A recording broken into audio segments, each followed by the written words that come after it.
Christian Heroes Then and Now. Eric Liddell. Something Greater Than Gold by Janet and Geoff Benge. Chapter 12. More Coal.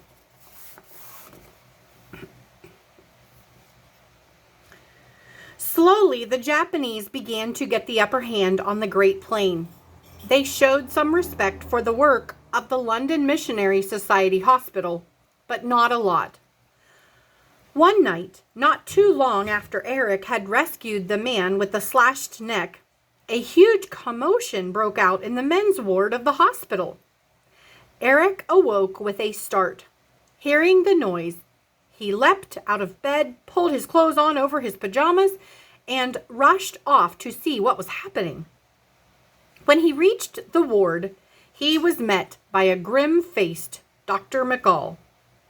"What's happened?" he asked.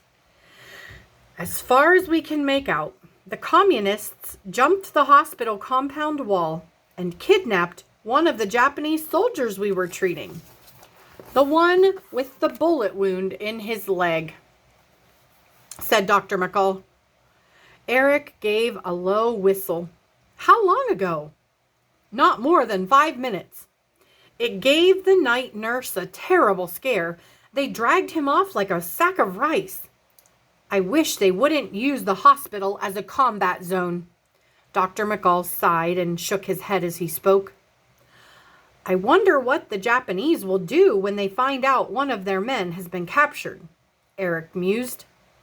As if to answer his question, a hail of machine gun bullets hit the hospital wall, and Eric could hear the whistle of mortar bombs. Eric and Dr. McCall looked at each other, their eyes wide with disbelief. "It's got to be the Japanese," Eric blurted. "They must think the communists are still inside the hospital compound somewhere."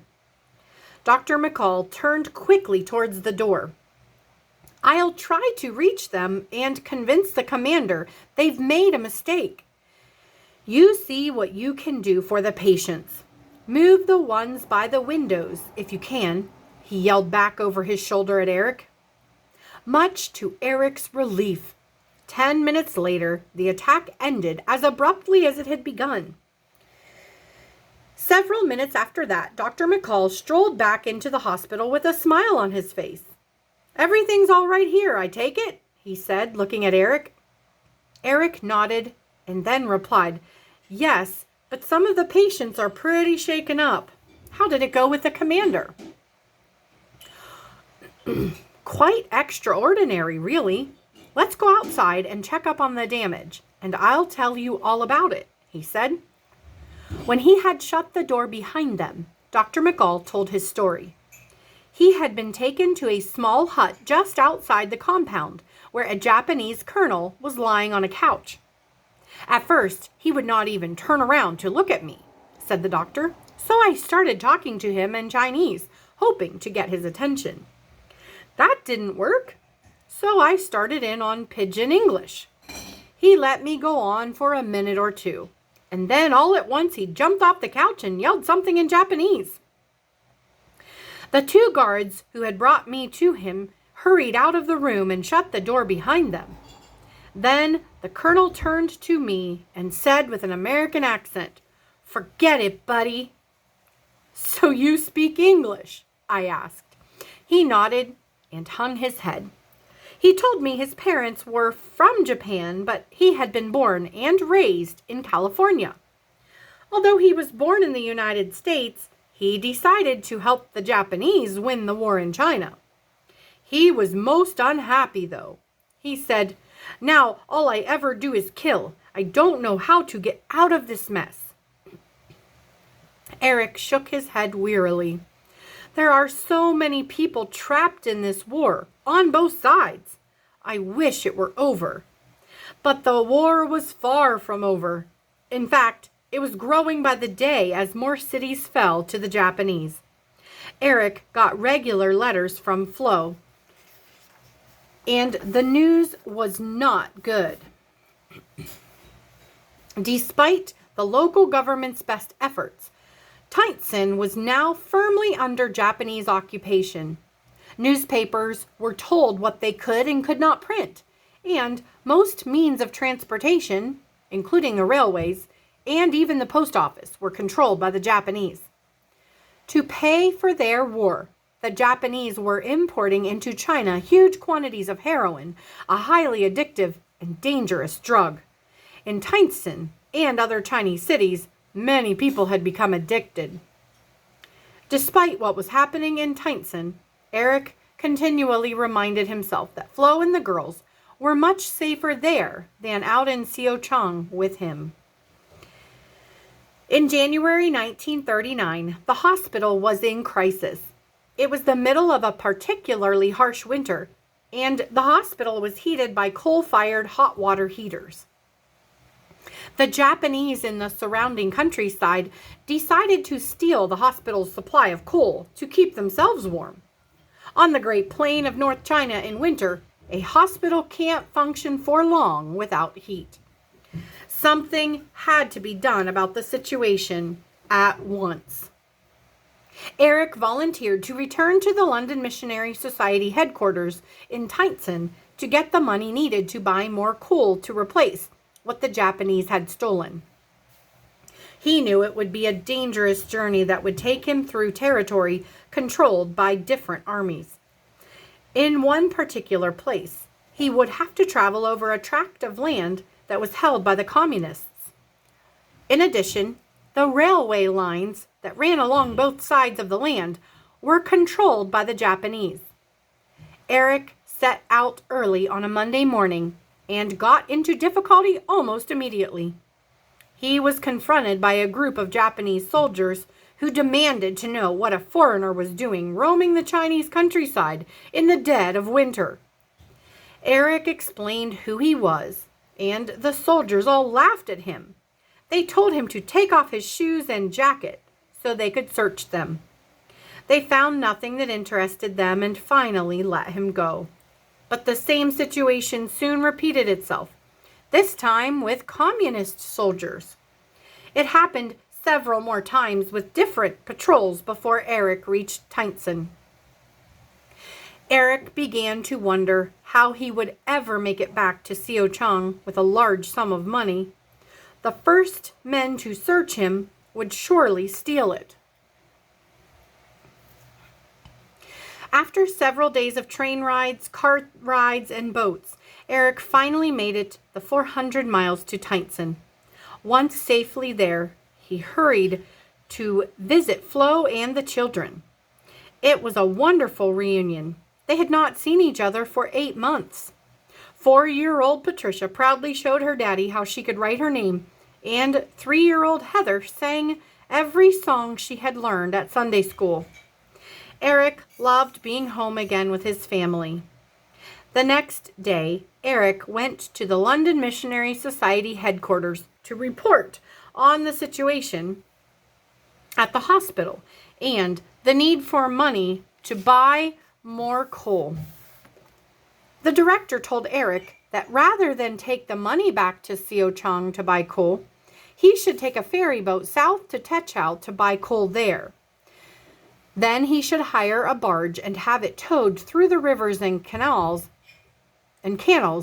back to Siochang. That way he would be able to get much more coal for the money. Eric spent the next 2 days with his family. At first, Heather was shy, but soon she was calling him Daddy and cuddling up on his knee. At the end of the 2 days, it broke Eric's heart to leave his family again, but he had no choice. The hospital had to have coal to provide heat, or many patients could die. Eric's journey back started well. The ferry boat trip was uneventful, and Eric was able to buy a good amount of coal in Techau and still have some money left over. He hired a barge onto which the coal was loaded, and then he hopped aboard for the journey inland. The land alongside the river was occupied by the various armies, each of which demanded a toll from the river traffic that passed by their location.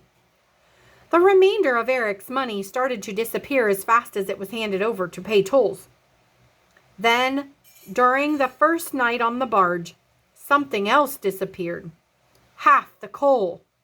Bandits had made off with it while Eric slept. Eric was discouraged, but not ready to give up. The following day, though, bandits attacked again. This time, Eric was held at gunpoint while the bandits took the rest of the coal from the barge. Before they left, the bandits also took the last of Eric's money. Eric had no choice. He left the barge and headed back to Tynson to try again. This time, Eric decided not to bring any coal back with him.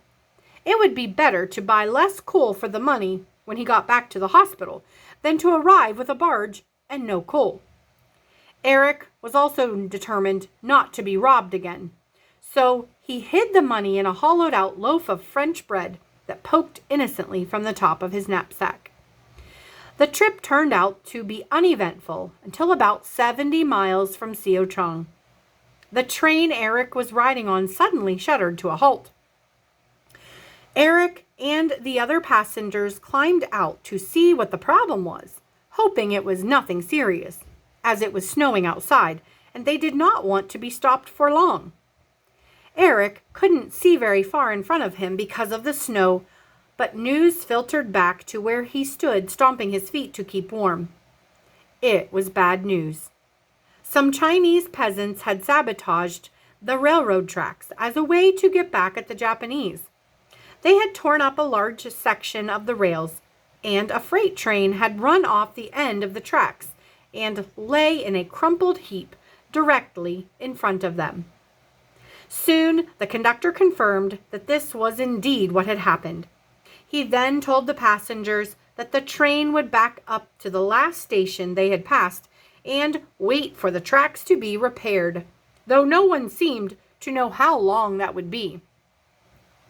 If any of the passengers wanted to continue with their journey, they would have to walk along the torn-up tracks and wait at the other end for another train, which would then back up in the direction they were headed. Eric knew he had to keep going. The need for coal at the hospital was serious by now, so he swung his knapsack with the French bread still sticking out of it onto his back and headed up the tracks with a dozen other passengers. Eric pulled the collar of his woolen coat around his face and braced himself against the cutting wind. The snow whipped into his eyes, making it hard to see.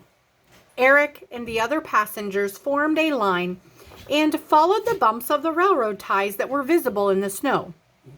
They walked on and on, mile after mile. Finally, 6 miles from where they had started walking, they reached the end of the torn-up section of tracks. They soon realized, however, that they would have to walk on until they came to a station. If they waited for a train to come to the end of the tracks, it might be derailed or wrecked, just like the freight train had been. They kept walking until they would reach a station where the train would stop, and they could tell the engineer to back up. It was another 3 miles to the station. It was getting colder, and night was falling when they arrived at the station. It was not the type of station Eric had hoped for. There was no building to shelter in, just a sign and a platform. Eric and his fellow travelers slumped onto the platform. They huddled together to keep warm and constantly glanced down the railroad tracks, hoping to see a train. They had to wait through the night until around noon the following day before they finally heard the unmistakable rumble of a steam engine through the silence of the snow-draped countryside. The train stopped beside the station platform. The engineer was surprised to see a group of snow-covered people huddling together for warmth. He was not surprised, though, to hear about the torn-up railroad tracks. An army needs supplies, and destroying the tracks to prevent trains from getting through to the front lines was an easy way to hurt the Japanese. Eric climbed onto the train and collapsed into a seat. He just wanted to get back to the hospital so that he could sleep. The train began to back up, and 3 hours later, Eric recognized the station at Seo Chang. He had made it back safely, and with all the money. From the station, he hired a cart to take him to the hospital compound. At the hospital, Eric reached into his knapsack and pulled out the loaf of French bread. He ripped it open, and a bundle of money fell out. After counting it, he proudly handed it over to the hospital director. It had been a difficult mission, but he had succeeded. In fact, he had done such a good job, he was asked to do it again. 2 days later, Eric was sitting on a mule cart headed back to Tyneson. This time, his assignment was to collect desperately needed medical supplies for the hospital. Although still exhausted from the stress of the previous trip, Eric was excited. He could hardly wait to get to Tyneson.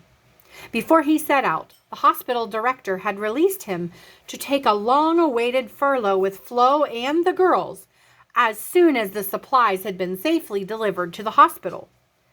Eric was eager to tell Flo the good news. How wonderful it would be to spend a year away from the constant stress of war.